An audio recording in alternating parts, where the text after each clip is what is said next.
বাংলাদেশের জনপ্রিয় অভিনেত্রী কেয়া পায়েলকে নিয়ে ভক্তদের মাঝে দেখা দিয়েছে তীব্র উদ্বেগ। প্রিয় তারকা গুরুতর অসুস্থ হয়ে হাসপাতালে ভর্তি হয়েছেন। এই মুহূর্তে তার শারীরিক অবস্থা কেমন, আসুন বিস্তারিত জানি। গতকাল রাতে অভিনেত্রী কেয়া পায়েলকে ঢাকার একটি বেসরকারি হাসপাতালে ভর্তি করা হয়। পরিবার সূত্রে জানা গেছে, হঠাৎ শারীরিক অবস্থা অবনতি ঘটায় তাকে দ্রুত হাসপাতালে নেওয়া হয়।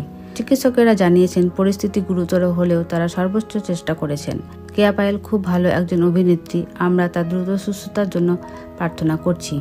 কেয়া পায়েল তার কাজ এবং ব্যক্তিত্বের মাধ্যমে ভক্তদের হৃদয়ে জায়গা করে নিয়েছেন। তার অসুস্থতার খবর ছড়িয়ে পড়ার পর থেকেই ভক্তদের মাঝে উদ্বেগ দেখা দিয়েছে। তারা তার দ্রুত সুস্থতার কামনা করছেন। কেয়া নাটকের টিম জানায়, আমাদের টিম কেয়া পায়েলের পরিবারের সঙ্গে নিয়মিত যোগাযোগ রাখছে। আমরা তার সর্বশেষ শারীরিক অবস্থা আপডেট আপনাদের জানাবো। কেয়ার দ্রুত সুস্থতার কামনা আমাদের সবার প্রার্থনা থাকবে। আপনাদের ভালোবাসা আর প্রার্থনা হয়তো তাকে দ্রুত সুস্থ করে তুলবে। পরবর্তী আপডেটের জন্য আমাদের সঙ্গে থাকুন। ধন্যবাদ।